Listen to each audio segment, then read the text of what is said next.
mutta ensimmäisen kuljettajan osalta tuo järjestys kuin viimeinenkin auto. Sakon Yamamoton superaguri on siellä ruudussaan, kun vähitellen kaikki on valmista. 156 000 katsojaa odottaa, mitä tapahtuu, kun valot sammuvat, ja siitä lähdetään liikkeelle. Massa lähtee ainakin hyvin, kuinka lähtee Alonso sieltä takaa haastamaan.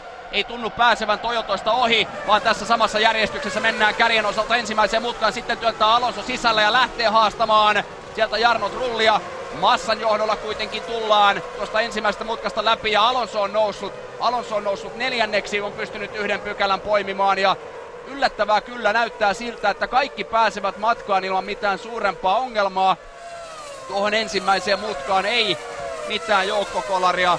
Onneksi Ralfilla pieniä ongelmiakin. Alonso ei kuitenkaan tuota ongelmaa pystynyt vielä hyödyntämään. Massa Schumacher, Alonso, Trulli, Button, 7. Fisichella, 8. Heidfeld, 9. Räikkönen, kun tässä lähtö uudestaan. Ei ollut kyllä mikään hyvä lähtö Renaultilta, mitä on yleensä odotettu. Et ei lähtenyt hyvin viivalta.